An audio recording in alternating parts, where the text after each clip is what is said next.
Udah lengkap semua belum?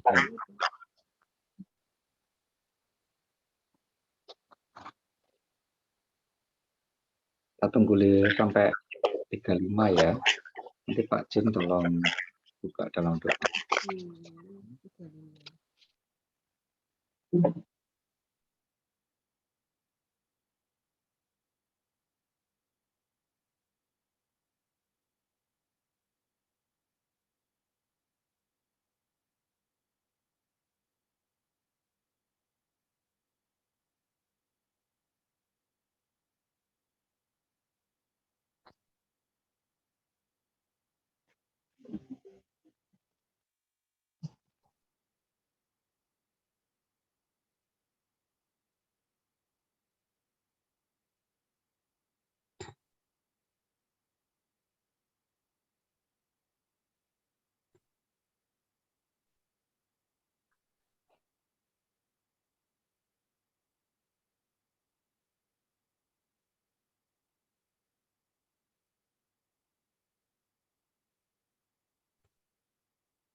Antelis, apa kabar? Ya, baik.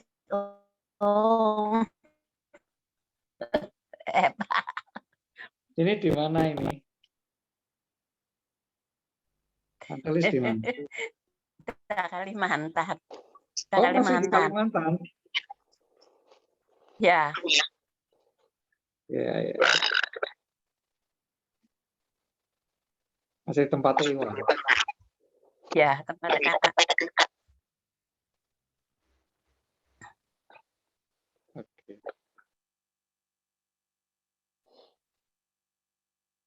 Belum mulai ya, Pak? Belum kok. Nanti sebentar lagi. 1 menit lagi kita mulai. Jam 20 sejak. Kasih waktu 5 menit ya. Biar kumpul semua.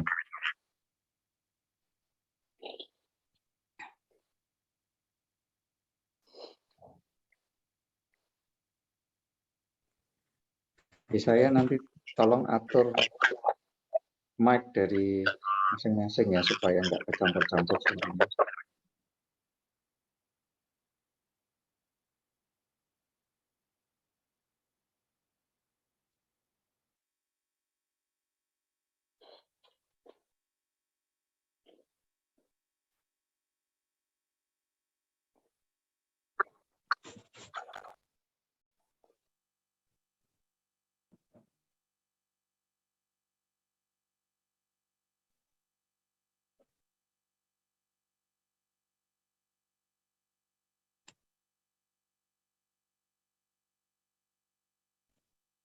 Selamat malam semua.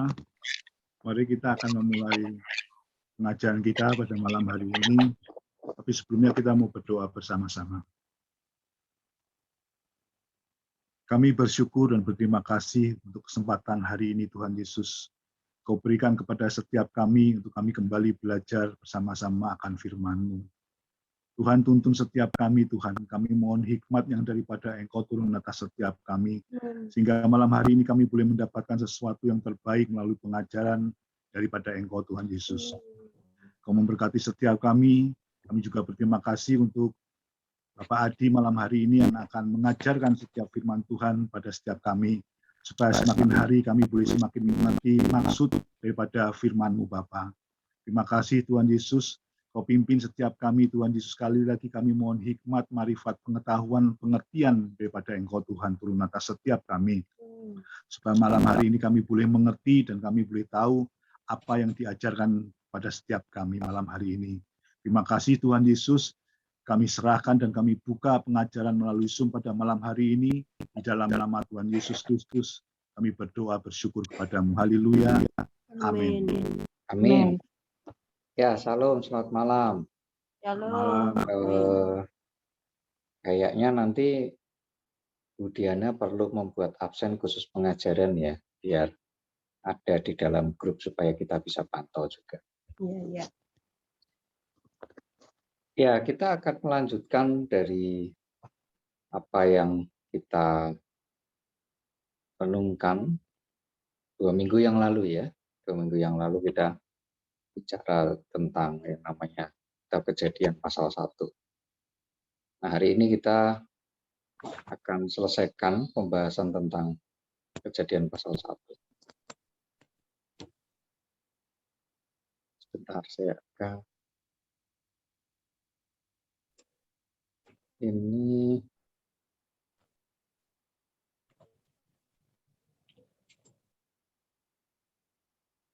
oke. Saya akan share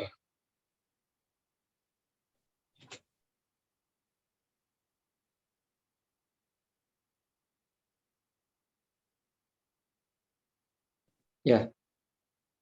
2 minggu yang lalu kita membahas tentang Kejadian pasal 1 ayat 1 dan pada malam hari ini kita akan lanjutkan ya.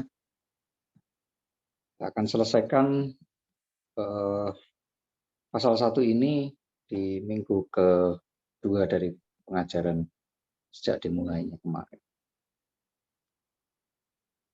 Saya akan bacakan Kejadian pasal 1 ayat 1 sampai dengan 5. Pada mulanya Allah menciptakan langit dan bumi. Bumi belum berbentuk dan kosong, gelap gulita menutupi samudera raya, dan roh Allah melayang-layang di atas permukaan air. Berfirmanlah Allah, jadilah terang. Lalu terang itu jadi. Allah melihat bahwa terang itu baik, lalu dipisahkannyalah terang itu dari gelap. Dan Allah menamai terang itu siang dan gelap itu malam. Jadilah petang dan jadilah pagi, itulah hari pertama. Ya. 2 minggu lalu kita membahas ayat 1 khusus secara panjang lebar tentang dasar bagaimana kita memandang Allah sebagai pencipta langit dan bumi. Ya. Ini dasar dari salah satu iman Kristen yang kita semua percaya. Sedikit mengupas dari yang pernah kita bicarakan 2 minggu yang lalu bahwa Allah menciptakan bumi beserta alam semesta itu dalam kondisi yang tidak ada menjadi ada. Ini iman kita.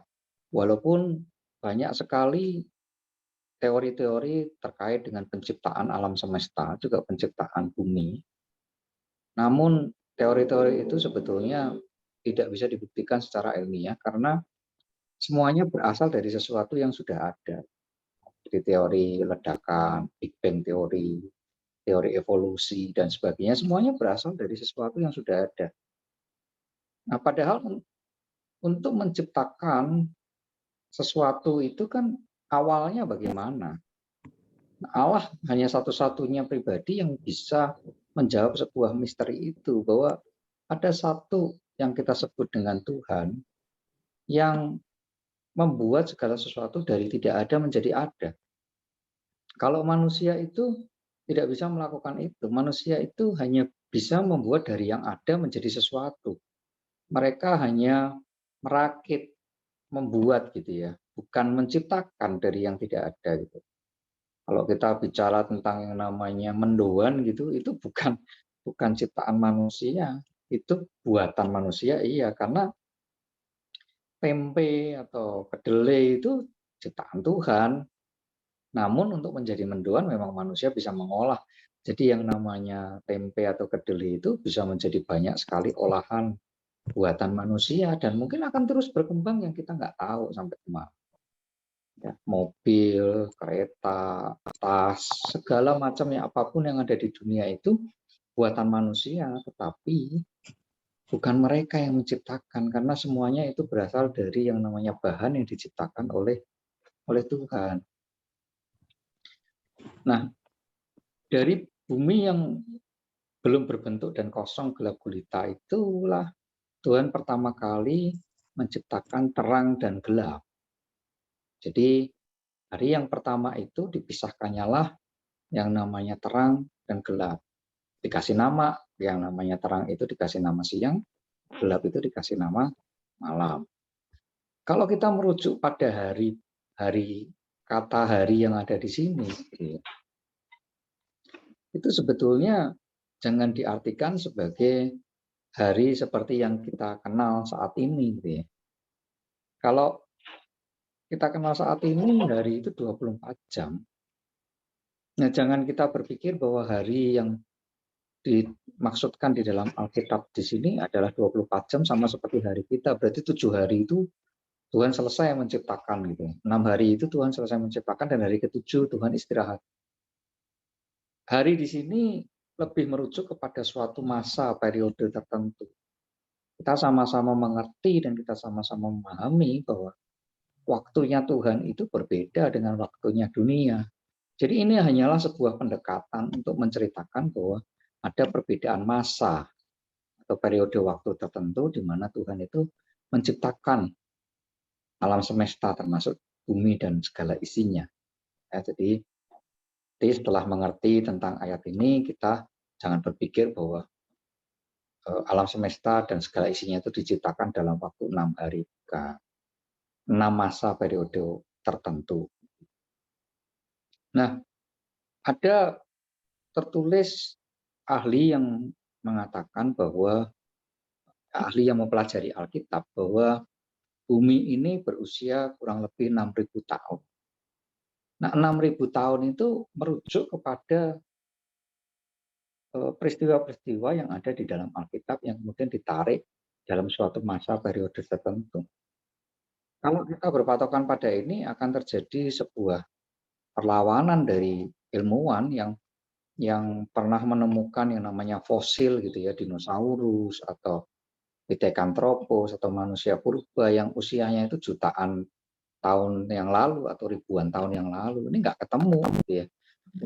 Wong Alkitab kalau ditarik itu cuma 6.000 tahun, nah ini kok sampai jutaan tahun. Ya, yang bisa menjelaskan tentang hal itu adalah masa periode waktu yang berbeda atau hitungan hari yang berbeda. Bentuk waktunya yang berbeda. Jadi bukan sama gitu ya. Contohnya adalah di dalam Alkitab kalau kita menyebut ini hari, Tuhan menciptakan terang dan gelap itu hari pertama, bukan berarti itu 1 kali 24 jam. Itu adalah sebuah periode masa tertentu. Terus kalau ditanya, jadi berapa lamanya Tuhan menciptakan? Ya itu sebuah misteri yang kita nggak akan bisa jawab. Yang kita cukup tahu dan kita percaya bahwa ini adalah sebuah periode masa tertentu di mana Tuhan menciptakan yang pertama kali itu adalah terang dan gelap, siang dan malam. Ya, itu periode waktunya tertentu. Kalau ditarik kepada waktunya manusia di bumi ini, ya kita nggak tahu itu butuh berapa lama. Itu menurut saya tidak terlalu penting untuk kita menjadi dasar atau menggoyahkan iman tertentu. Yang penting kita paham bahwa itu adalah sebuah masa atau periode masa tertentu.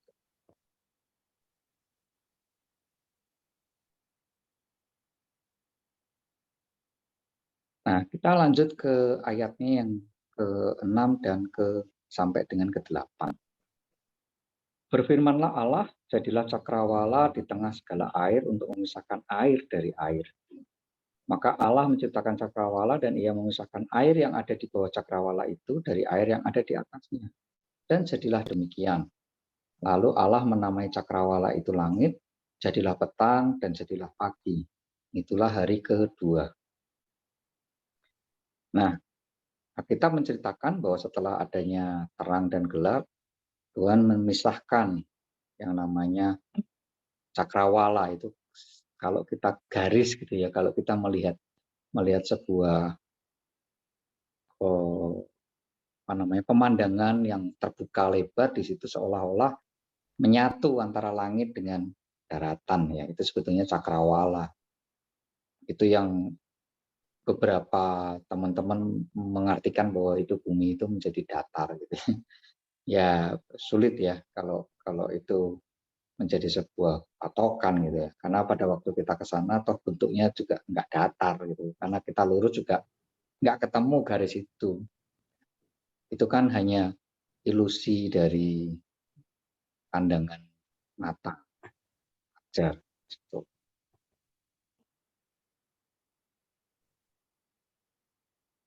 Oke, lanjut. Ayat yang ke-9 sampai ayat ke-13. Berfirmanlah Allah, hendaklah segala air yang di bawah langit berkumpul pada satu tempat, sehingga kelihatan yang kering, dan jadilah demikian. Lalu Allah menamai yang kering itu darat, dan kumpulan air itu dinamainya laut.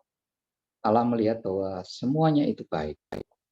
Berfirmanlah Allah, hendaklah tanah menumbuhkan tunas-tunas muda, tumbuh-tumbuhan yang berbiji, segala jenis pohon buah-buahan yang menghasilkan buah yang berbiji, supaya ada tumbuh-tumbuhan di bumi, dan jadilah demikian.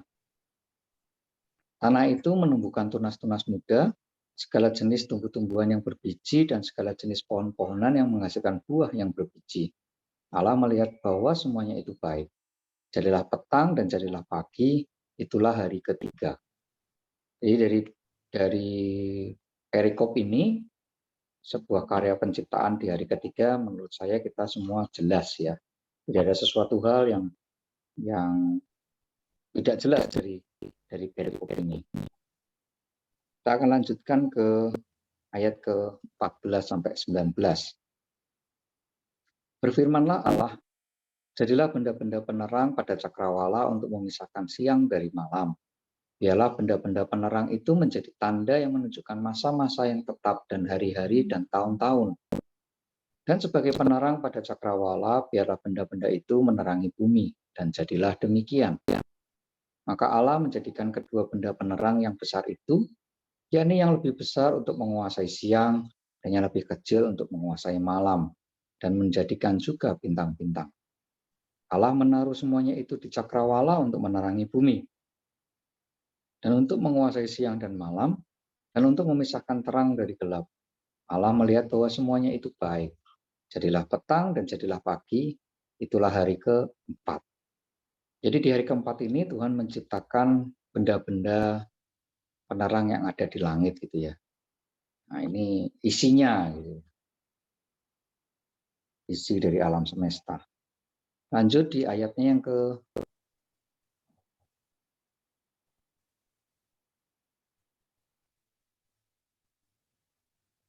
ini ayat yang ke-20 kok nggak ada ya? Saya kelewatan ya. Ada yang bisa bacakan? Saya yang ayat ke-20 sampai ayat 23 ya. 20 sampai 23.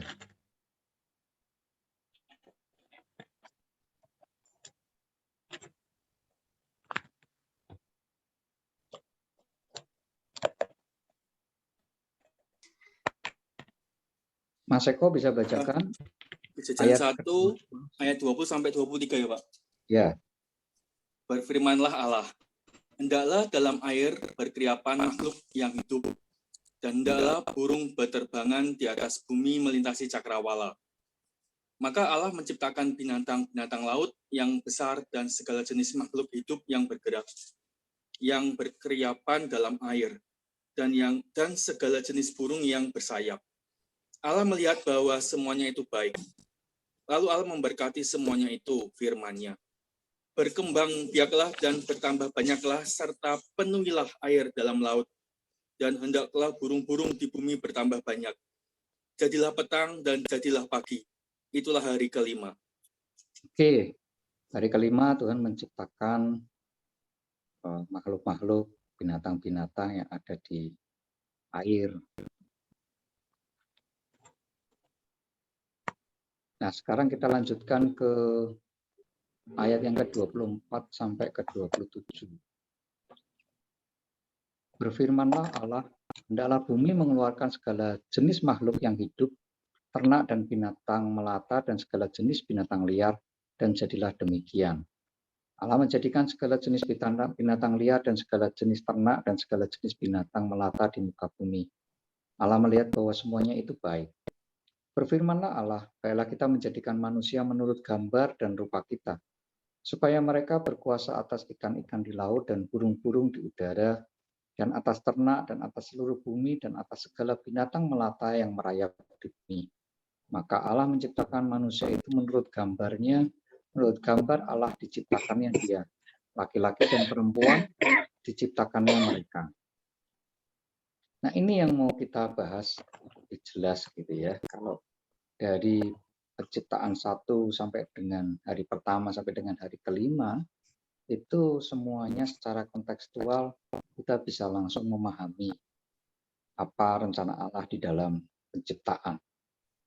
Khusus di dalam ayatnya yang ke-26, ini kita perlu belajar lebih jauh karena ini menyangkut tentang yang namanya manusia atau kita di dalam rencana Tuhan menciptakan alam semesta termasuk isinya. Kalau di sini kita lihat bahwa Allah berfirman, baiklah kita menjadikan manusia menurut gambar dan rupa kita. Ada kata-kata kita di sini. Kalau di dalam bahasa aslinya itu kan kemarin kita sudah baca, itu disebut Elohim, itu Allah yang bersifat jamak gitu ya. Artinya kenapa ini bahasanya kita bukan aku gitu ya. Tapi kita itu karena memang ini bersifat jamak. Itu adalah sebuah penghormatan atau penghargaan yang disampaikan. Nah, ada beberapa pandangan terkait dengan kata ini yang mungkin berbeda-beda antara satu orang dengan yang lain. Mungkin Anda juga pernah mendengar tentang pengajaran tentang ini yang sedikit berbeda. Nah, hari ini kita akan bahas supaya perbedaan itu tidak menjadi sebuah persoalan gitu, atau bahkan memisahkan antara satu iman Kristen dengan yang lain. Kalau kita melihat kata kita, kemudian ada orang yang berkata bahwa kita itu maksudnya esa, Pak, tunggal. Yaitu juga nggak usah didebat gitu ya. Ya kita percaya aja ya memang benar Allah itu esa, Tuhan itu tunggal. Sebuah pribadi yang satu, itu artinya dia bukanlah dewa-dewa yang banyak gitu ya. Ada banyak dewa gitu, ada banyak Tuhan gitu. Enggak. Dia esa, tunggal. Jadi pengertian bahwa kita itu adalah tunggal atau esa itu juga enggak salah. Itu benar. Ada juga pemahaman bahwa kita itu adalah Allah dan malaikat-malaikatnya. Ada teman-teman yang mempunyai pengertian seperti itu. Itu pun juga enggak keliru. Biarin aja kalau memang ada orang yang mempercayai hal seperti itu. Jangan kita berdebat dengan mereka yang mengatakan, oh, kamu sesat lah, kamu nggak bener lah, dan sebagainya. Nggak perlu, karena menurut saya itu tidak melenceng gitu ya. Itu juga bisa dipahami seperti itu. Silahkan saja. Nah, kemudian ada yang paling banyak berkata bahwa kita itu adalah pribadi Allah Bapa, Allah Putra, Allah Roh Kudus. Kalau orang yang sudah mengerti dan membaca sampai dengan Perjanjian Baru, ya mengenal yang namanya istilah Tritunggal. Tapi ada beberapa iman yang tidak sampai ke sana kan gitu ya. Jadi bahasa kita ini ya berhenti pada pengertian tentang Elohim atau Allah. Belum sampai kepada pengertian akan adanya pribadi yang lain kan gitu. Kita bisa ngomong bahwa yang dimaksud kita ini Tritunggal, Pak, ya karena kita sudah baca Perjanjian Baru kan, di situ ada pribadi Tuhan Yesus, ada pribadi Allah Roh Kudus, ya kita bisa ngomong. Jadi di Kejadian pasal 1 kita bisa ngomong kita ini Tritunggal, Pak. Nah, itu juga nggak salah, itu juga benar, nggak apa-apa. Tapi mana sih yang paling benar? Ya kita nggak usah bahas itu sekarang, karena kita saat ini sedang membahas tentang Kejadian pasal 1, ya jadi kita pelan-pelan saja, nggak usah sampai ke sana dulu ya. Tapi pemahaman tentang definisi kata kita di dalam ayat 26 ini tidak usah terlalu dipersoalkan jika ada orang lain memiliki pandangan yang berbeda. Nah, yang terpenting adalah bahwa Allah menjadikan manusia itu menurut gambar dan rupa. Menurut gambar dan rupa. Ya. Itu kita bisa bicara bahwa manusia itu memiliki keserupaan dengan Tuhan. Kalau ada orang yang mengucapkan seperti itu juga dia nggak disalahkan. Terus ada orang yang ngomong bahwa oh nggak bisa, itu sesat itu karena masa manusia menyerupai Tuhan gitu ya. Maksudnya begini. Jadi pada waktu Tuhan menciptakan manusia itu menurut gambar dan rupanya, itu ada karakter-karakter tertentu dari Tuhan, sifat-sifat dari Tuhan itu yang mirip pada manusia, tetapi tidak menyamakan antara pencipta dan ciptaannya. Jadi manusia mau seberapapun ada unsur karakter yang mirip, bukan berarti dia menjadi sama dengan penciptanya. Nah, ini yang penting, ya. Jadi bukan berarti kita mengerti bahwa manusia itu diciptakan serupa dan segambar, tidak membuat manusia itu sama dengan penciptanya. Tetap ada perbedaan, tetap ada sesuatu hal yang memisahkan antara pencipta dan ciptaannya. Manusia mesti sadar bahwa dia adalah ciptaan. Nah, seringkali orang-orang yang sombong itu tidak mengerti tentang konsep ini sehingga seolah-olah dia menjadi Tuhan atas dirinya atau bahkan atas orang lain. Ya. Saya beberapa waktu yang lalu sempat melihat sebuah film yang bercerita tentang kehidupan di dalam rumah sakit gitu ya. Cukup menarik karena dokter-dokter bedah yang ada di situ, dokter bedah itu kan orang yang mengoperasi gitu ya, orang yang sedang sakit parah dioperasi, orang yang berada dalam kondisi hidup dan mati, ya. Nah dokter itu kalau dia bisa menyelamatkan nyawa, ya itu sebuah kegembiraan yang luar biasa. Tetapi ternyata di dalam proses itu ada sebuah penyakit secara psikologis yang disebut dengan God's Complex Syndrome. Jadi adalah sebuah sindrom atau sebuah keyakinan yang keliru, sebuah penyakit bahwa orang-orang ini seolah-olah seperti Tuhan gitu. Sudah bisa paham ya. Jadi dia yang menentukan orang ini hidup atau mati. Nah, ini God's Complex. Ini betul-betul ada di dalam manusia dan penyakit ini ada. Secara psikologis ya, secara kejiwaan ini ada. Dan banyak orang itu berperilaku atau melakukan sesuatu dan berpikir seolah-olah bahwa dia Tuhan. Contoh yang paling gampang itu pada waktu kita berani menentukan masa depan seseorang, itu sebetulnya kita sedang terkena sindrom God's Complex ya, gitu ya. Jadi kita terkena sindrom Tuhan itu. Jadi kita seolah-olah berpura-pura menjadi Tuhan atas hidup orang lain maupun atas hidup kita sendiri loh. Saya kaget pada waktu membaca ayat ini dan kemudian saya tarik kepada beberapa pengalaman baik itu yang melihat maupun pengalaman saya sendiri bahwa ternyata gampang banget seseorang itu dihinggapi kompleks gitu.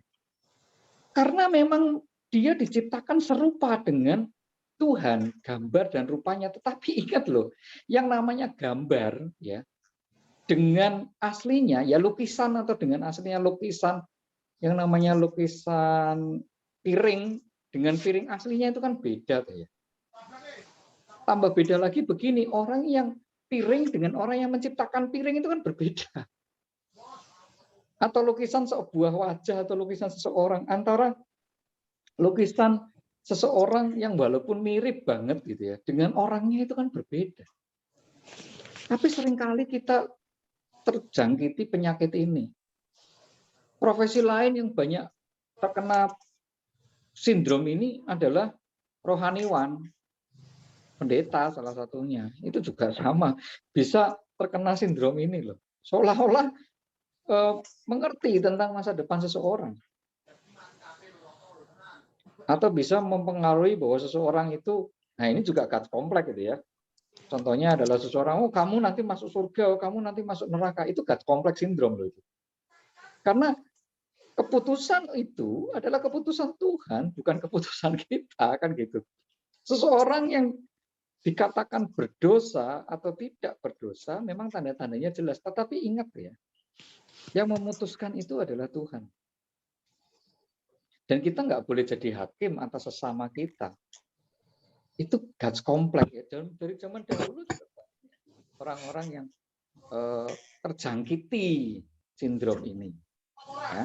Nah, kenapa kita bisa punya sindrom itu? Karena kita diciptakan serupa dan segambar dengan Tuhan. Jadi pahami dulu nih, pada waktu kita memiliki hal seperti itu, kita tahu alasannya. Dan kita nanti bisa mengerti bagaimana menyikapinya, supaya kita nggak terlalu masuk di dalam perangkap itu. Nah, kenapa sih diciptakan serupa dan segambar?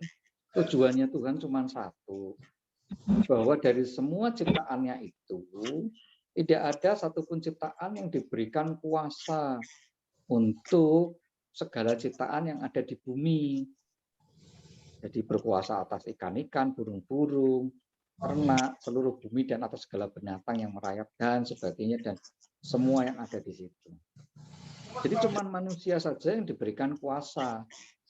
Oleh karena dia diciptakan serupa dan segambar, maka dia punya kuasa.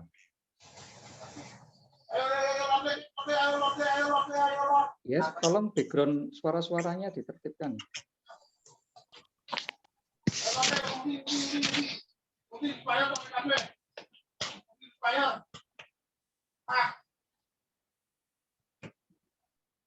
Nah, jadi ini yang kita mesti pahami, bahwa ayat 26 ini sebetulnya lebih menekankan kepada tujuan Tuhan menciptakan kita, manusia. Itu di atas semua ciptaan yang lain. Penting ini supaya kita nggak lupa dengan tujuan Tuhan. Jadi Anda itu diciptakan luar biasa dan punya kuasa. Nah, seberapa besar kita bisa menggunakan itu kembali kepada bagaimana kita percaya kepada Tuhan dan bagaimana kita bisa berjalan sesuai rencana Tuhan. Kita nggak mau tarik terlalu jauh ke sana ya.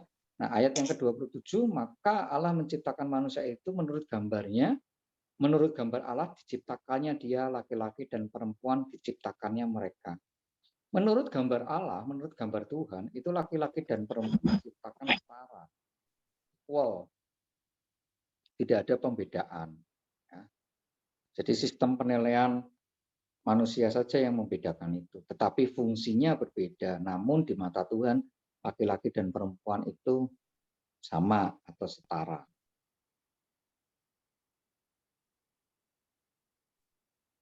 Lanjut ke ayat yang 28. Allah memberkati mereka. Lalu Allah berfirman kepada mereka, beranak cuculah dan bertambah banyak, penuhilah bumi dan taklukkanlah itu.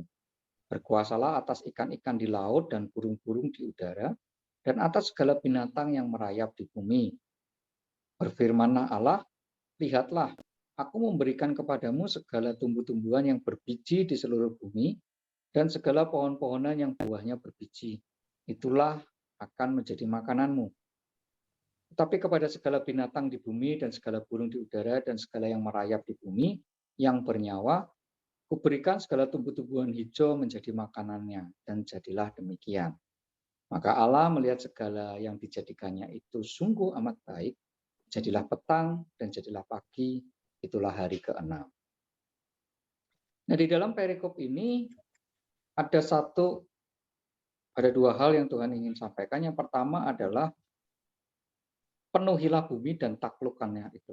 Ya, manusia selain diberi kuasa, manusia juga diberikan sebuah perintah untuk bereplikasi dan menguasai seluruh ciptaan yang ada di bumi. Ya, ini lanjutan dari ayat yang sebelumnya. Nah, di ayat yang 29 sebetulnya Tuhan memberikan perintah kepada manusia bahwa tumbuh-tumbuhan yang berbiji akan menjadi makananmu. Saya nggak tahu apa karena istri saya baca ayat ini, makanya sekarang saya dikasihnya makanan-makanan biji-bijian gitu ya. Kalau pagi sarapannya bekatul gitu ya, dikasih biji-bijian, snacknya juga kacang-kacangan. Ini nggak tahu apa gara-gara ayat ini atau enggak gitu. Tapi kalau kita melihat di dalam peristiwa penciptaan kitab Kejadian ini, pada mulanya makanan manusia itu vegetarian, ya. Pada mulanya makanannya itu vegetarian. Jadi kalau ada saudara-saudara kita yang masih menganut pemahaman seperti itu, ya nggak usah disalahkan, biarin aja gitu ya. Kan ada yang sampai dengan hari ini yang dogmanya adalah vegetarian gereja itu. Ya nggak apa-apa, itu bagus toh. Memang vegetarian itu juga baik kok buat tubuh. Buktinya kita melihat di dalam kitab Daniel di situ ya ada contoh ya, Daniel, Sadrak, Mesak, Abednego itu vegetarian semua loh. Mereka itu vegetarian dan mereka juga sehat.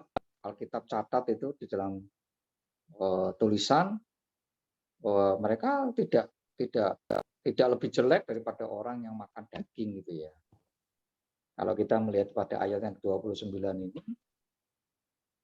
sebetulnya pada mulanya itu diciptakan ini diciptakan makanan manusia itu ya tumbuh-tumbuhan yang berbiji, tanaman-tanaman, makanannya Adam dan Hawa itu ya. Nah, kalau ditanya lagi, Pak, Adam dan Hawa itu pada waktu diciptakan dalam kondisi dewasa apa kondisi anak-anak? Kan itu sebuah pertanyaan ya. Ada yang pernah mikir begitu nggak? Kalau sudah pernah mikir, ketemu nggak jawabannya? Pada waktu Tuhan menciptakan Adam dan Hawa itu loh, itu dari bayi atau langsung dewasa? Ya banyak, sebetulnya sampai dengan hari ini juga masih terjadi perbedaan pandangan terhadap itu gitu ya. Ada yang berpandangan bahwa mereka memang diciptakan dalam bentuk yang dewasa karena mereka langsung harus melakukan sesuatu hal terkait dengan apa yang ada di dalam Firdaus itu. Ya, tapi ada juga pandangan yang mengatakan bahwa mereka diciptakan ya dari bayi. Karena kalau dari dewasa, pengertian mereka didapat dari mana? Karena yang namanya manusia itu kan butuh proses untuk mengetahui sesuatu, mengerti sesuatu, belajar sesuatu, itu kan butuh proses ya. Jadi nggak bisa dong tiba-tiba manusia diciptakan dewasa terus mengerti segala hal gitu ya. Nggak logis. Tuhan itu selalu pakai proses, makanya pasti manusia itu diciptakan dari bayi, terus kemudian dia bertumbuh menjadi dewasa. Pengertiannya bertumbuh menjadi dewasa. Ya. Nah, tapi itu dibantah lah. Kalau bayi, terus siapa yang memberikan makanan?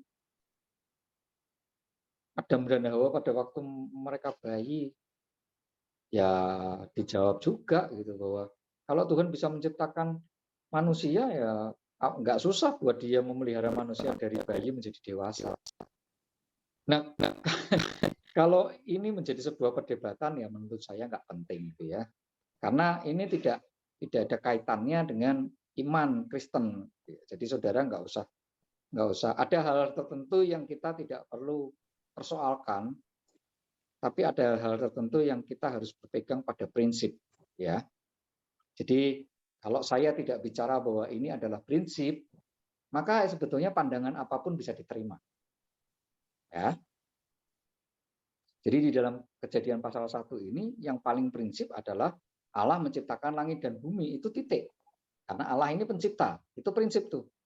Karena iman percaya kita juga menyatakan itu bahwa setiap minggu kita berkata aku percaya pada Allah Bapa yang Maha Kuasa, Khalik atau pencipta langit dan bumi. Itu adalah sebuah pengakuan iman. Dan itu prinsip, itu nggak boleh ada pandangan yang lain. Tetapi kalau terkait dengan yang namanya tadi ya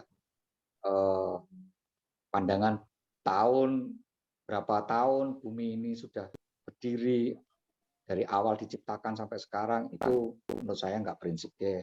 Kita mau ngitung-ngitung apa? Memangnya kalau kita tahu umurnya, kita tahu kapan kiamat, kan nggak juga. Nggak ada esensinya lah ya. Terus masalah perbedaan tentang yang namanya sudut pandang tadi, yang namanya kita itu artinya apa? Selama pengertiannya masih tentang yang namanya kita itu adalah Allah yang tunggal, Allah yang esa, kita itu adalah Allah dengan malaikat-malaikatnya, atau kita itu adalah Allah Tritunggal, itu semuanya masih benar lah. Kecuali kita itu adalah dewa-dewa, itu keliru. Itu nggak tepat gitu ya. Terus yang namanya Adam dan Hawa itu diciptakan dewasa atau anak-anak, itu juga nggak prinsip. Ya, jadi dengan kita mengerti Alkitab ini, ada beberapa hal yang kita bisa menerima pandangan orang lain, tetapi ada beberapa hal yang kita harus berpegang teguh kepada pengertian yang benar. Ya, tetapi sejalan dengan pengajaran ini, nanti saudara pasti akan mengerti pandangan mana yang lebih tepat. Saya tidak ngomong bahwa itu yang paling benar, tapi nanti setelah kita belajar lebih jauh, pastinya ada yang lebih tepat. Karena Alkitab ini tidak bisa dipelajari sepotong demi sepotong. Kalau kita hanya main comot Alkitab berdasarkan satu ayat, itu agak repot gitu ya. Tapi kita harus mengerti konteks secara keseluruhan, pasal, bahkan kitab secara utuhnya. Atau bahkan perlu ada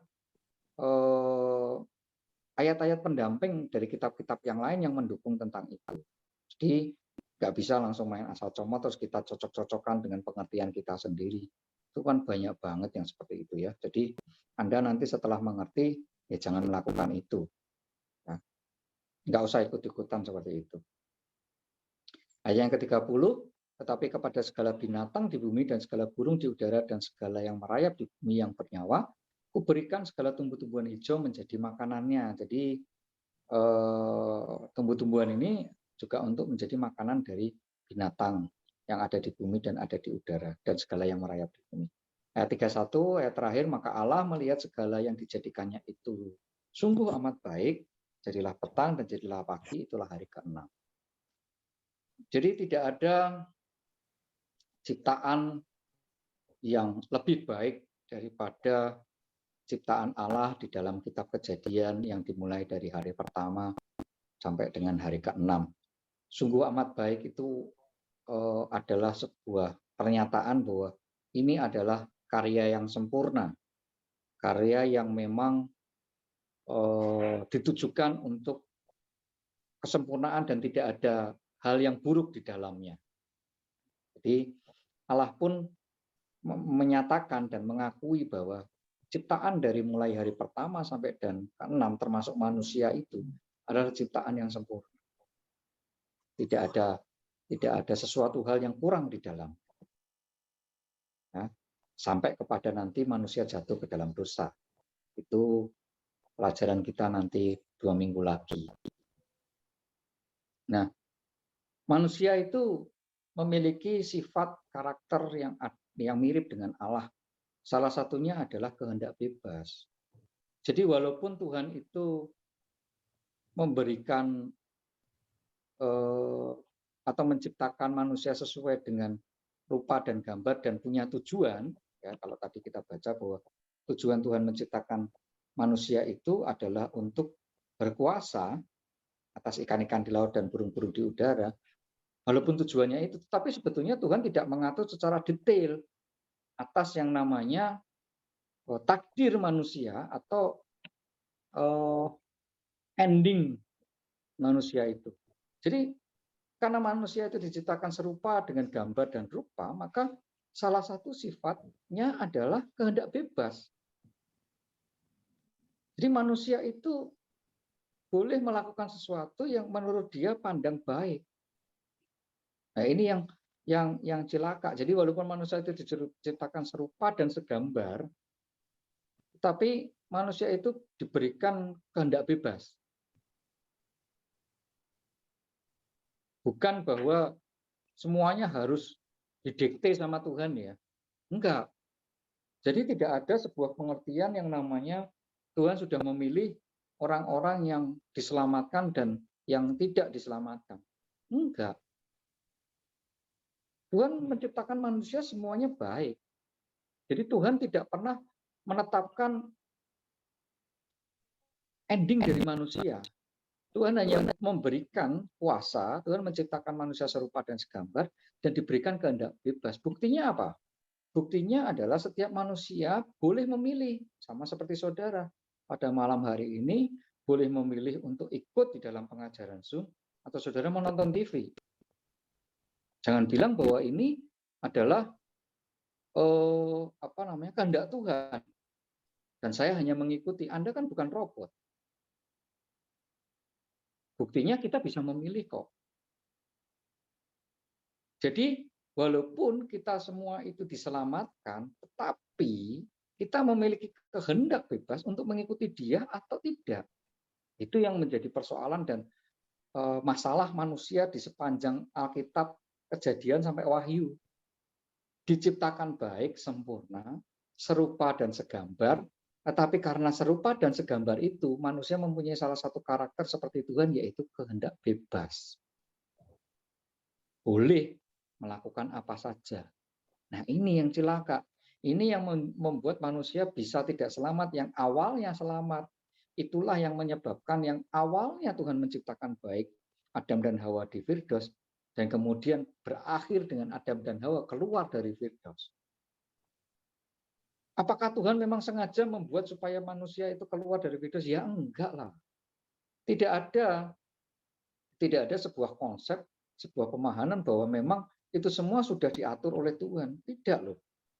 Tidak. Jadi jangan saudara pikir bahwa kalau saya gagal, ini karena semuanya sudah diatur oleh Tuhan atau kehendak Tuhan. Enggak, kita punya kehendak bebas. Jangan dipikir bahwa ini sebuah doktrin yang nanti berbahaya ya. Kalau misalnya ada sebuah pandangan bahwa memang Yudas itu diciptakan untuk mengkhianati Yesus supaya Yesus itu ditangkap dan disalibkan. Enggak loh. Yudas punya kehendak bebas. Keselamatan melalui salib itu bisa lewat apa saja. Tidak harus dengan cara itu maksud saya. Jadi kalau seseorang memutuskan itu keinginannya dia. Sama seperti Adam dan Hawa pada waktu itu memutuskan untuk melanggar ketentuan dan ketetapan dari Allah. Itu kehendak bebasnya. Bukan rencana Tuhan. Rencana Tuhan itu adalah Adam dan Hawa itu berada di dalam Firdaus yang aman, nyaman, lengkap, sempurna di dalamnya. Bertambah banyak, beranak cucu di situ, ya. Hidup di dalam sebuah keteraturan, di dalam ketentuan, dan di dalam aturannya Tuhan. Ya semuanya kan baik-baik saja, itu kesempurnaan. Tetapi memang salah satu karakternya yang diberikan Tuhan adalah kehendak bebas. Jadi pada waktu ada sebuah tawaran, seorang bisa memilih. Anda dan saya sampai dengan hari ini juga masih bisa memilih untuk tetap pergi ke gereja atau tidak pergi ke gereja, untuk tetap percaya kepada Tuhan Yesus atau tidak. Makanya banyak orang yang tiba-tiba bisa berubah haluan, bisa berpindah, ya karena memang jangan dibilang bahwa dari awal mereka sudah diciptakan untuk diselamatkan. Enggak. Kita semua diciptakan baik, kita semua diciptakan dengan tujuan untuk diselamatkan, tetapi kadang kita sendiri memilih untuk keluar dari sana. Yaitu Tuhan pun tidak bisa apa-apa. Memang Tuhan yang menentukan, memang Tuhan yang menciptakan kita semuanya baik. Tapi kitanya sendiri yang memilih untuk berjalan tidak sesuai dengan tujuan Tuhan pada awalnya. Ya karena kehendak bebas. Makanya hati-hati dengan kehendak bebas. Binatang tidak diberikan kehendak bebas. Ya, itu pengajaran pada malam hari ini. Kita sudah selesai Kejadian pasal 1 dari ayat 1 sampai dengan 31. Ya. Kalau ada yang mau ditanyakan, boleh.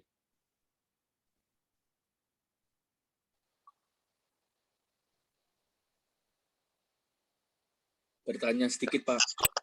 Boleh, Mas. Tadi itu kita baca di Kejadian 1 ayat 1. Suaranya agak kurang jelas. Ya. Oh ya, tadi itu kita kan baca di Kejadian 1 ayat 1, Pak. Ya. Pada mulanya Allah menciptakan langit dan bumi. Nah, berarti sebelum Allah menciptakan langit dan bumi itu Allah sudah ada ya, Pak, terlebih dahulu gitu.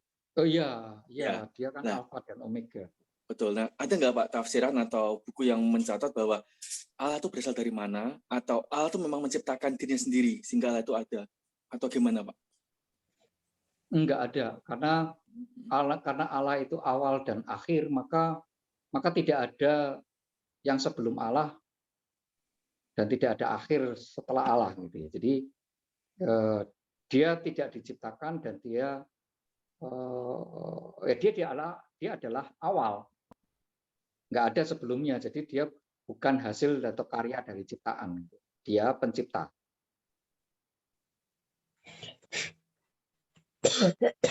Tetapi kalau pemahaman bahwa Allah menciptakan yang lain sebelum langit dan bumi itu ada. Saya pernah baca itu. Saya pernah baca bahwa Allah menciptakan yang lain. Salah satunya pengertiannya adalah Allah menciptakan malaikat dulu. Allah menciptakan surga dan neraka. Allah menciptakan Firdaus. Banyak sih. Ada kalau saya baca itu, kalau saya nggak salah. Tapi ini hanya sekedar hanya sekedar pengetahuan ya, tafsiran ya, bahwa sebelum langit dan bumi itu sebetulnya Allah sudah menyiapkan yang lain. Itu sih, Mas, karena di sini kan nggak diceritakan ada malaikat dan sebagainya. Ya, berarti memang Allah itu sudah ada dengan sendirinya ya, Pak? Ya, Allah sudah ada. Ya, Pak, itu aja, Pak, yang saya tanyakan. Oke. Terima kasih, Pak. Oke.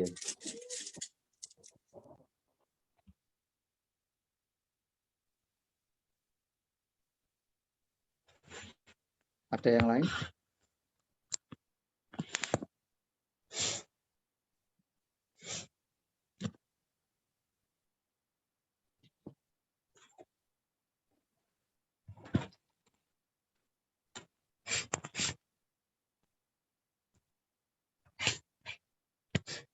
Yuk, masih 8:30. Nggak terlalu lama kan? Kemarin saya diprotes katanya jangan terlalu berat-berat pengajarannya gitu ya. Bukan diprotes sih, sebuah masukan. Memang kemarin kan saya minta beberapa orang untuk bertanya kepada jemaat kira-kira bagaimana terkait apakah kita itu perlu menambah porsinya atau tidak, atau kita itu perlu kan kita sementara ini bagi antara kesaksian dengan bentuk pendalaman Alkitab seperti ini. Jadi saya putuskan bahwa tetap 2 kali seminggu ya. Jadi minggu ganjil itu adalah pendalaman Alkitab seperti ini, minggu genap itu adalah pengajaran melalui kesaksian kehidupan dari teman-teman yang nanti sama-sama kita gilir gitu ya untuk berbicara.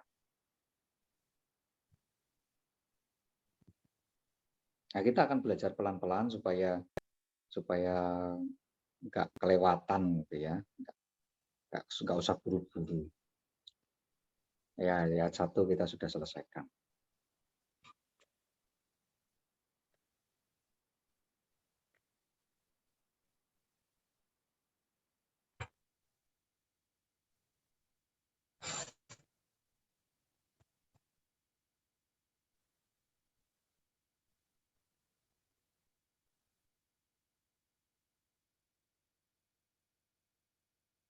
Semuanya sudah ngerti, sudah jelas dengan perikop di pasal 1 ini? Sudah jelas, Pak. Ya? Paham, Pak. Paham ya? Iya? Mau nanya, Om. Siapa ya ini ya? Arbi, Om, Arbius. Oh, nggak ada videonya. Ya, gimana? Nah, Ini kan gitu dong, ganteng lo ya. Siapa tahu dapat jodoh. lagi sakit, Om. Ini, Om.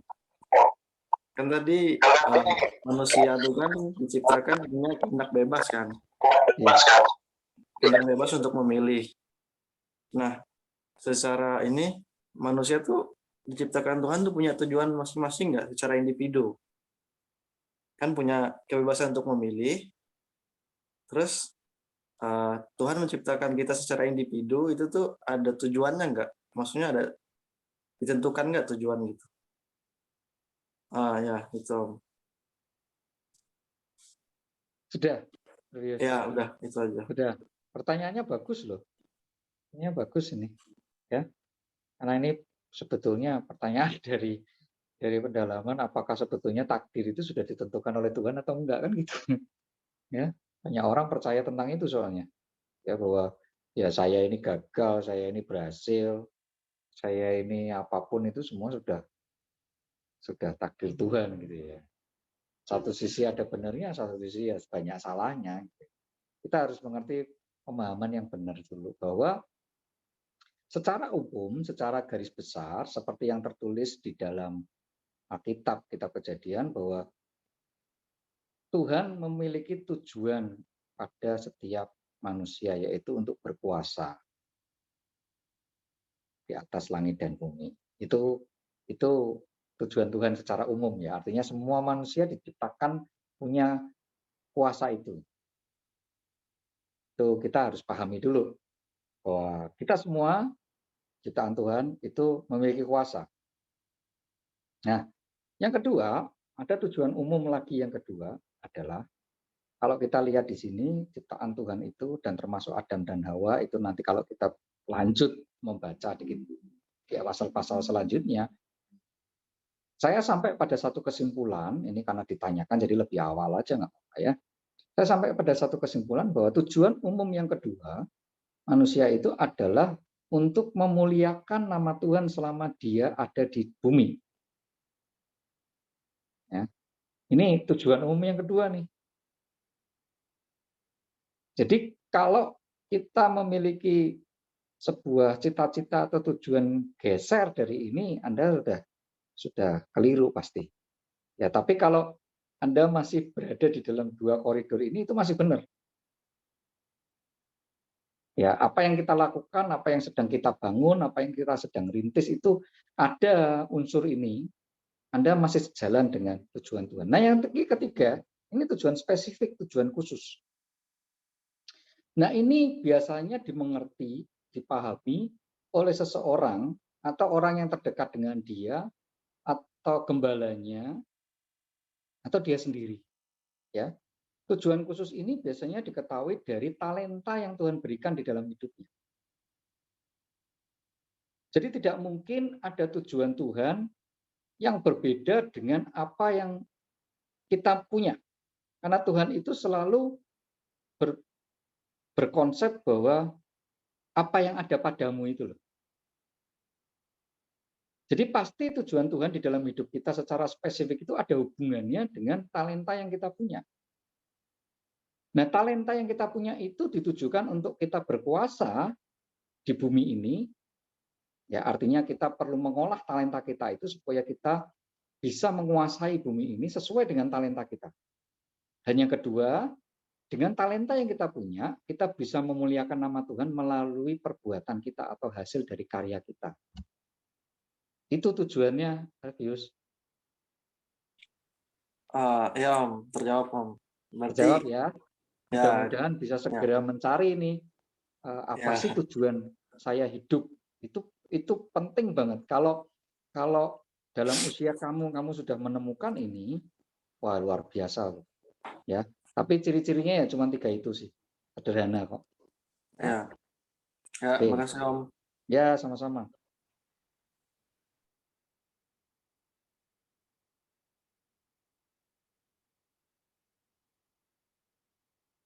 Ada yang lain? Aku mau tanya dong, Om. Boleh. Siapa ini? Iyo, Om. Yo, oh ya, yo. Mana yo? Wajahmu kok ini? Ya, Om. Nah, gitu. Wah, ini gamer ini. Adanya ini. Ya. Kayak gini, Om. Aku bingung. Apa tuh sempat tanya. Kan tadi Om ngomong orang-orang tuh dikasih pilihan kan. Apa tuh kita dikasih kehendak bebas. Ya contohnya kita mau ngikut Tuhan apa enggak gitu contohnya yang pengertian bumi. Nah, tapi aku kepikiran satu kata-kata yang apa ya? Kata-katanya gini. Orang-orang pilihan Allah itu maksudnya gimana? Ya. Oke. Ya. Sebetulnya begini, secara umum dulu kita bicara tentang yang namanya umat manusia, semuanya kan berasal dari ciptaan Allah ya. Semua berasal dari sana, dari mulai yang namanya Adam dan Hawa, dan pada mulanya semuanya itu tujuannya baik. Nah, tujuan Tuhan itu adalah manusia itu dalam kondisi yang baik-baik saja dan selamat. Tetapi oleh karena dosa Adam dan Hawa, manusia ini keluar dari sana, keluar dari yang namanya Firdaus itu sendiri. Nah, sehingga di dalam perjalanan pertumbuhan manusia ini, keturunan ini loh, turun-turunan Adam dan Hawa. Dan kita mesti ingat bahwa kita itu kan keturunan dari orang berdosa, yaitu penerusnya dari Kain toh. Nah, makanya begitu banyak turunan dari dosa ini yang membuat pada suatu ketika, pada suatu masa tertentu, Tuhan menghabiskan umat manusia melalui peristiwa yang disebut dengan banjir besar di dalam peristiwanya Nuh kan. Kita masih ingat ya. Ini sedikit mesti panjang nariknya gitu ya. Supaya nggak salah dimengerti. Nah, karena kejahatan manusia yang begitu banyaknya, maka muncullah sebuah umat pilihan yang berasal dari keturunan Yakub atau yang disebut dengan Israel. Karena peristiwa manusia yang berdosa inilah yang membuat ada sebuah statement seperti itu. Tapi bukan berarti bahwa Tuhan tidak menginginkan keselamatan dari pihak yang satunya atau dari keturunan yang satunya, yaitu dari keturunan Ismail. Bukan. Karena kalau kita membaca di dalam Alkitab juga Ismail juga diberkati Tuhan. Tapi dari keturunan Yakub atau yang disebut oleh Israel di situ karena ada sebuah keyakinan yang berbeda antara Ishak dengan Ismail. Ada sebuah perbedaan di dalam keturunan di mana Ishak itu dari rencana Tuhan, ya. Dia berasal dari Sarah, istri yang sah. Sedangkan Ismail itu kan kalau kita baca di dalam Alkitab itu dia adalah keinginan dari Sarah yang di luar kehendak Tuhan. Ya kan, karena Sarah ini nggak punya anak terus, ya sudah cukup lama nggak punya anak, maka Sarah ini mengusulkan kepada Abraham. Itu loh bahasanya apa sih ya? Itu apa namanya? Orang yang bantu kita itu perempuan itu, kamu ambil saja. Nah, kemudian lahirlah Ismail. Tapi kan rencana itu bukan rencananya Tuhan. Kelahiran Ismail itu bukan rencananya Tuhan, tapi itu kehendak bebasnya manusia. Yaitu kehendak bebasnya Sarah yang kemudian disambut oleh Abraham. Lahirnya Ismail. Nah, makanya Ishak ini yang kemudian menurunkan ada Yakub yang menjadi Israel. Itu yang disebut sebagai umat pilihan. Mau nggak mau karena terjadi perbedaan keturunan ini, akhirnya ada sebuah pengertian, ada sebuah pemahaman, ada sebuah perbedaan yang mana sebetulnya keturunan yang sesuai dengan rencana Tuhan dan mana yang bukan. Namun walaupun begitu, walaupun tidak sesuai dengan jalannya Tuhan, Tuhan tetap tidak meninggalkan ini, Ismail dan keturunannya. Artinya begini, kita mesti pahami bahwa keselamatan itu sebetulnya untuk semua orang. Tuhan ingin supaya manusia itu kembali lagi seperti awal muasal penciptaan, yaitu selamat. Makanya kalau kita mau tarik lebih panjang lagi, Makanya ada Yesus Kristus itu juru selamat itu datang untuk seluruh umat manusia, bukan hanya umat pilihan. Tetapi memang ada kata-kata ini, umat pilihan ini ya karena memang ini yang digariskan dari rencananya Tuhan gitu loh. Iya. Dan ini sebetulnya pengertian dan pemahaman dari manusianya itu sendiri ya. Ya. Jadi kita mesti paham bahwa Alkitab ini kan kalau 2 minggu yang lalu ikut pengajaran bahwa Alkitab ini kan disusun bukan berdasarkan satu periode waktu yang pendek. Memang ini adalah pewahyuan dari Tuhan, tetapi ini disusun dari peristiwa yang cukup panjang, ribuan tahun, dan ditulis oleh orang yang berbeda. Dan kemudian dikumpulkan melalui beberapa sidang, sehingga dipilih kitab mana yang dipakai dan kitab mana yang tidak dipakai. Ya. Nah, makanya pengertian-pengertian yang namanya sebutan-sebutan itu juga berasal dari orang yang menulis, yang menyatakan dan mengakui bahwa saya adalah umat pilihan. Karena yaitu garis itu tadi. Kita bicara tentang garis keturunan, bahwa ini adalah Sarah, ini adalah istri yang sah. Yang ini mungkin selir gitu ya. Kita nyebutnya begitulah ya. Ya kalau kita sekarang kan sampai sekarang pun di dalam kerajaan-kerajaan, kebiasaan kerajaan juga kalau yang penerus tahta kerajaan itu adalah anak dari permaisuri, yang selir nggak punya hak gitu ya. Yang selir nggak punya hak, yang permaisuri punya hak. Tapi yang selir, anak dari selir ini apakah dia seperti layak jelata? Enggak juga. Dia memiliki beberapa fasilitas, tetapi tidak seperti ini. Ya, dia diselamatkan iya. Tetapi beda bentuknya. Ya, nah yang kemudian itu turun kepada 12 suku Israel, dan akhirnya di dalam perjanjian baru Tuhan menyatakan bahwa Tuhan Yesus menyatakan bahwa Israel baru itu adalah orang-orang yang percaya kepada Tuhan Yesus sebagai Tuhan dan Juru Selamat. Artinya begini, ini menganulir semua pengertian pemahaman bahwa hanya saya saja umat pilihan yang berhak masuk surga. Enggak, karena kita memang ditentukan selamat melalui karya penebusan, tetapi keselamatan itu harus diperjuangkan, keselamatan itu harus dikerjakan. Makanya kalau kita tidak mengerjakan keselamatan itu, ya kita bisa kehilangan keselamatan itu. Dan orang-orang lain yang tadinya bukan umat pilihan, kalau dia percaya kepada Tuhan, Yesus sebagai Tuhan dan Juru Selamat, dia bisa diselamatkan. Jadi ini membalikkan semua tatanan kepada kondisi awal lagi. Ya. Jadi memang kamu dipilih oleh Tuhan. Betul. Kamu adalah keturunan umat pilihan. Ya, sesuai dengan keyakinanmu aja. Karena memang kita sudah percaya kepada Tuhan ya, kita pasti umat pilihan. Ya. Yang belum percaya ya belum, tetapi pada waktu nanti dia percaya ya dia umat pilihan Allah. Jadi umat pilihan tidak ditentukan lagi berdasarkan keturunan, tetapi berdasarkan iman. Bukan darah dan daging lagi, tetapi roh.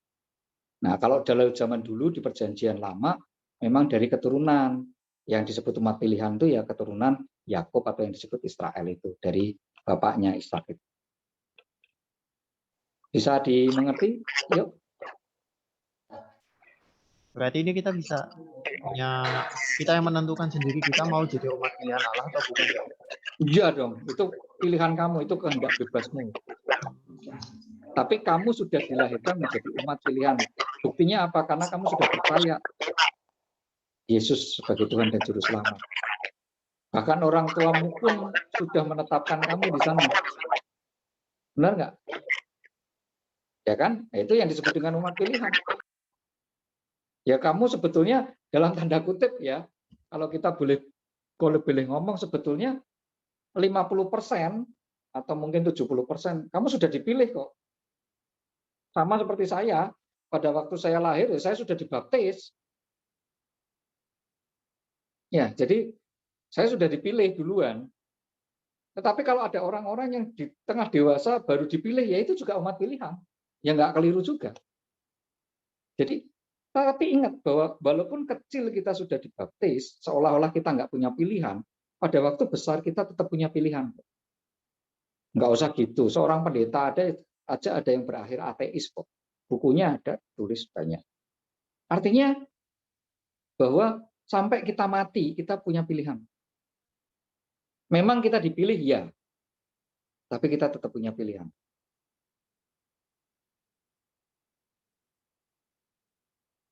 Itu ya, yuk ya. Yo. Oke, makasih. Saya agak panjang lebar itu menjelaskan itu, agak sulit soalnya. Kalau enggak nanti keliru ya.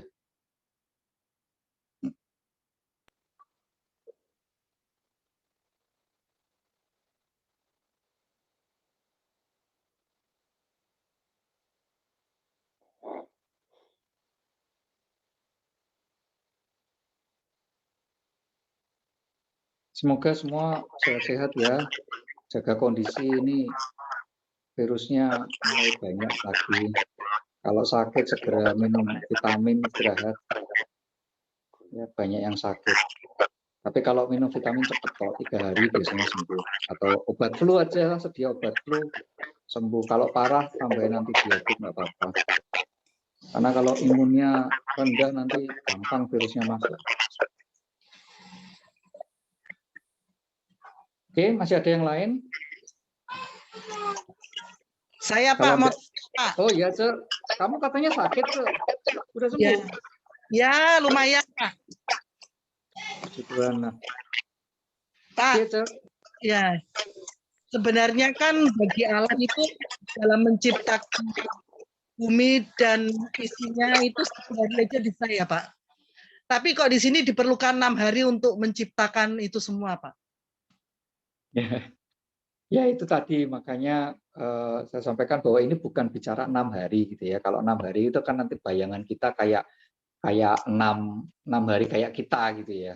Itu periode masa tertentu di mana Tuhan membagi-bagi ya, bahwa ada sebuah proses di dalam penciptaan. Jadi pada waktu menciptakan itu dimulai bertahap, enggak sekaligus semua. Jadi satu jadi dilihat. Makanya tadi dilihat bahwa Tuhan melihat bahwa semuanya itu baik. Jadi setiap karya penciptaan dilihat baik dulu. Kayak kita itu kalau mau melakukan sesuatu, ya maksudnya itu ya nggak usah buru-buru. Satu dicek, dilihat, nanti lanjut ke satu yang lain. Jangan A sampai Z langsung selesai. Ya. Nah, Tuhan pun menciptakan itu dengan sebuah perencanaan yang menurut saya juga matang ya. Jadi nggak asal menciptakan langit dan bumi, kemudian menciptakan benda-benda penerang, kan nggak kebalik-balik itu. Kalau coba bayangkan kalau manusia diciptakan di hari ketiga, ribet tuh, susah gitu. Makanya dia diciptakan di hari yang terakhir, di hari yang ke-6, di mana segala sesuatunya sudah lengkap, sudah utuh, baru manusia diciptakan. Karena ini yang paling membutuhkan banyak hal. Atau hewan-hewan juga diciptakan belakangan. Makhluk-makhluk yang bernyawa kan diciptakan belakangan. Yang awal-awal yang diciptakan itu. Jadi bukan masalah membutuhkan waktu 6 hari, bukan masalah waktu 6 hari atau waktu 1 hari, bukan. Tapi ini adalah periode masa tertentu di mana Tuhan membagi-bagi penciptaan itu sesuai dengan fasenya, tahapannya, urutannya, gitu ya. Dan itu nggak sekaligus, karena kita juga nggak ngerti pada waktu karya itu diciptakan, terus kemudian ada jeda berapa lama sampai itu kemudian dilanjutkan lagi, kita nggak ngerti. Ini periode waktu yang masih jadi misteri sebetulnya. Jadi 1 harinya Tuhan itu sebetulnya berapa tahun sih? Atau berapa puluh tahun ya kita nggak ngerti juga sih. Ya. Nah itu untuk menciptakan langit dan bumi dengan segala isinya itu 1 hari, 1 tahun, 10 tahun, 1000 tahun ya kita nggak tahu. Tetapi yang jelas bahwa Tuhan membagi-bagi itu supaya setiap fase penciptaan itu bisa dilihat dulu. Makanya kalau kita baca di dalam ayat-ayat tadi, selalu Tuhan melihat bahwa setelah Tuhan menciptakan pasti Tuhan melihat bahwa semuanya itu baik. Jadi satu jadi dilihat, satu jadi dilihat. Kira-kira begitulah pengertian saya. Ya. Jadi nggak sekaligus gitu loh, Cek. Ya, kayak kamu masak lah ya, kan nggak sekaligus. Masak satu dilihat, dicipise enak ora. Terus masak lagi yang lain. Motong-motong dulu. Kan urutannya juga harus benar itu. Iya, Pak. Ya, kira-kira begitulah dianalogikan ya. Iya. Ya, jadi bukan bisa atau tidak bisa, tapi kita melihat bahwa karya penciptaan ini dilakukan secara runtut dan teratur. Bahwa Tuhan itu adalah Allah yang sempurna, yang sistematis, yang membuat segala sesuatunya itu teratur. Maka kita pun kalau kita belajar, ya kita belajar seperti Tuhan. Makanya manusia yang kalau diciptakan serupa dan segambar itu pasti punya keinginan untuk semuanya itu berjalan teratur. Baik. Ya. Nggak Ya, Mas. serampangan gitu ya. Jengkel kalau kita ngelihat orang itu serampangan. Oke, Ya, Mas. yang lain?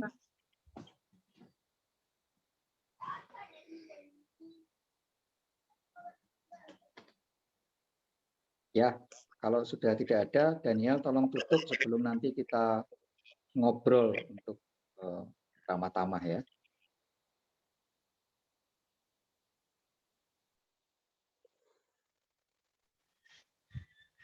Ya.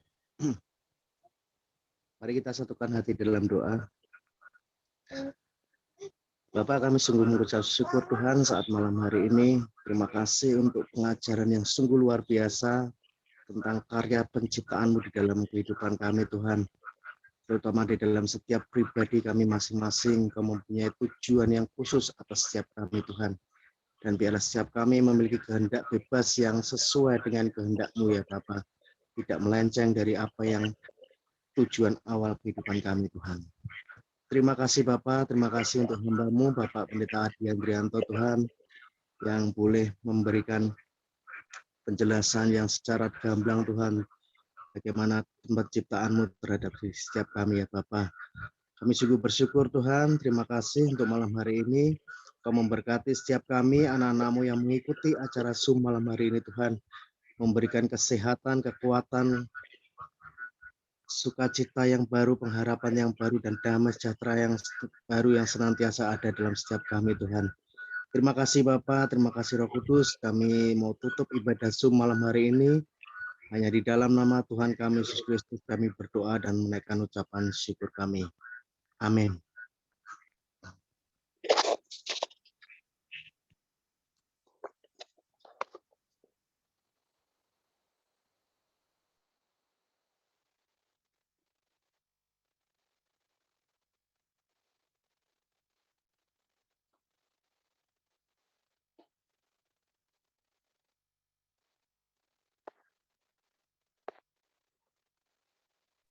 Ada yang sedang sakit nggak ini? Ada yang sedang sakit nggak? Semuanya sehat-sehat? Ada Om.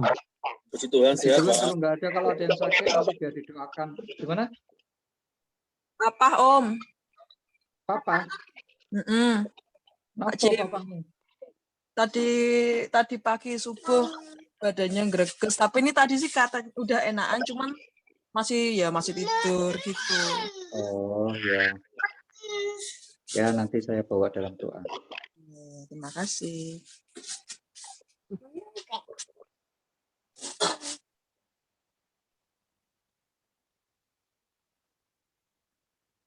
Wes iki Sian, apa Sian? Foto Sian. Komen ngobrol, foto dulu baru ngobrol. Apa? Mama, Apa deh? mama kokot. Iya, cockroach. Nah, itu Papa.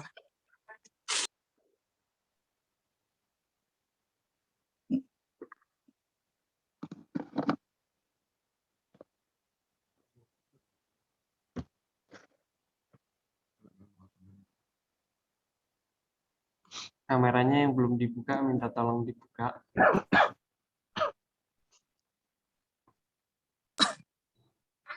Itu lagi buka kamera semua. Ella.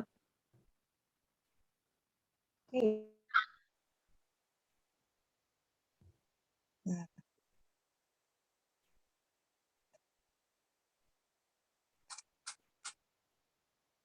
Om Ayub. Nah, yang belum buka Mas Ayub sama Tante Ratih sama udah.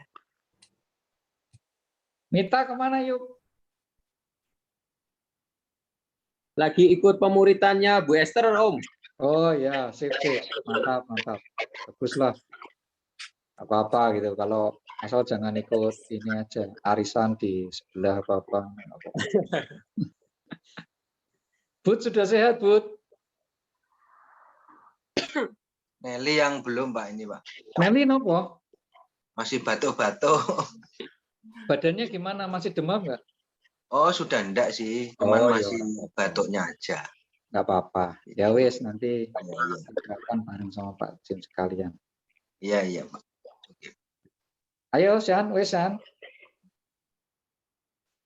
Ya Om, ini Mbak Laras belum buka kameranya.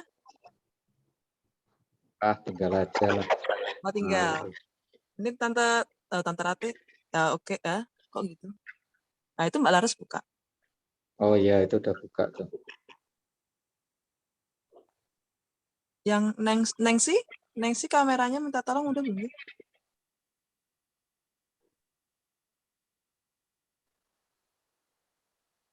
Nengsi, Bu Rate, ini ada berapa itu? Berarti sama Pak Joko biasanya. Nah, itu udah muncul yang Tante Iya. Rate. Nengsi udah muncul. Udah muncul semua belum, Jum? Ini Yuni malah mati lagi. Belum nih, Yuni. Oh, Tante Yuni. Ini Yuni. Belum kebuka. Mbak Yuni. Jelek jarinya. Udah. Orang Kalimantan kalau panggil Mbak apa? Tetap Mbak ya? Mbak Yuni. Ini yang tutup kameranya, Pak. Soalnya mau balik kos hujan, habis beli makan. Oh iya. Ya, Yun, nggak apa-apa, Yun. Oke, Pak. Makasih, Pak. Ya, makasih. Ya, udah siap semua. Ya. Oke. Oke. Yuk. 1, 2, 3. Bentar, tahan. Sekali lagi. 1, 2, 3.